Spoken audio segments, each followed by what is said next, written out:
Perkenalkan, nama saya Nadia Lestari Marpaung dari kelas 11 MIPA 2. Di sini, saya ingin memberikan penjelasan seputar informasi COVID-19 terkini dan juga saya akan memberitahu cara agar penyebaran COVID-19 tidak meningkat. Seperti yang kita tahu, keadaan Indonesia sampai saat ini belum bisa dibilang baik-baik saja. Sejak tahun 2020, COVID-19 belum juga usai. Bahkan, ada rumor yang beredar bahwa ada virus baru yang dikabarkan virus tersebut mutasi dari negara India, Inggris, dan Afrika Selatan. Ada 2 insiden atau penularan dari India yang sudah kita lihat dua-duanya di Jakarta. Dan 1 insiden dari Afrika Selatan itu ada di Bali. Ujar Budi dalam siaran langsung konferensi pers yang ditayangkan YouTube Sekretariat Presiden. Budi tidak mengungkapkan secara detail apakah yang dimaksud adalah mutasi B117, B1617, atau mutasi lainnya. Hanya saja, dia menekankan bahwa kasus penularan dari mutasi-mutasi tersebut masuk sebagai kategori variant of concern atau mutasi yang memang sangat diperhatikan oleh Organisasi Kesehatan Dunia atau WHO.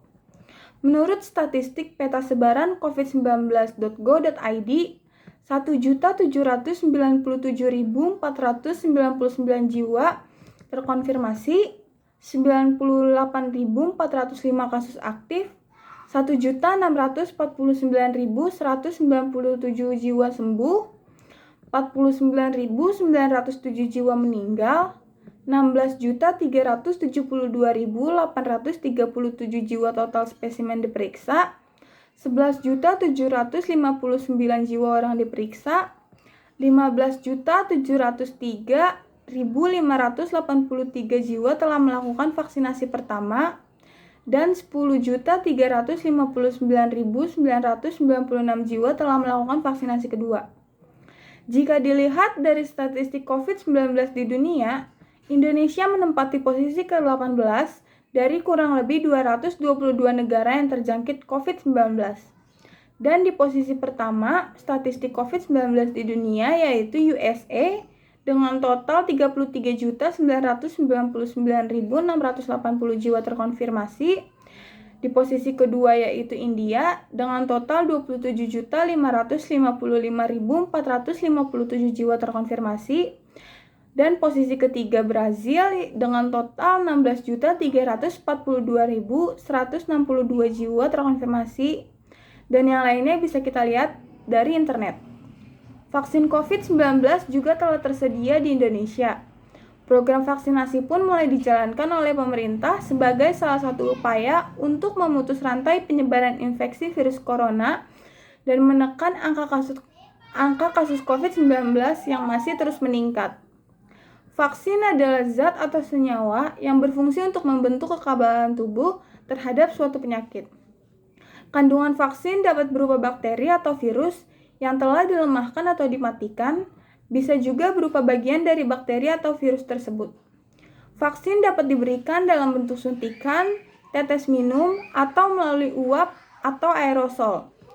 Tetapi mirisnya, warga Indonesia makin kesini makin menyepelekan, bahkan menganggap virus-virus tersebut hanya hoaks dan menimbulkan banyaknya masyarakat yang tidak mematuhi protokol kesehatan.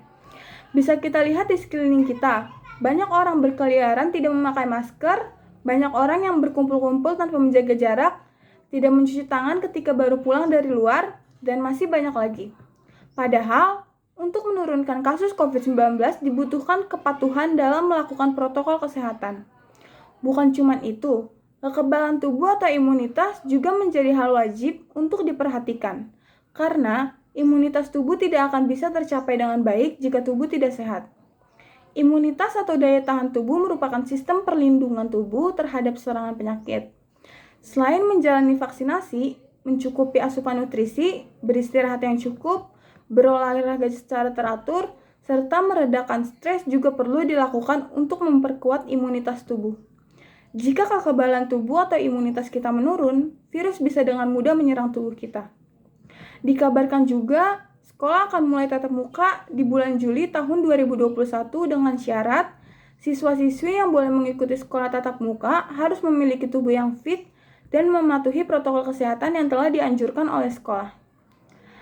yang harus kita lakukan untuk meminimalisir penyebaran COVID-19 yaitu yang pertama mencuci tangan dengan benar, yang kedua menggunakan masker, yang ketiga menjaga daya tahan tubuh, yang keempat menerapkan physical distancing, yang kelima membersihkan rumah dan melakukan disinfeksi secara rutin, yang keenam menjaga jarak, yang ketujuh menghindari kerumunan, yang kedelapan mensterilkan barang-barang yang dibawa atau dibeli dari luar, yang kesembilan tidak berbagi makanan, yang kesepuluh langsung mandi dan mengganti pakaian setelah berkegiatan dari luar.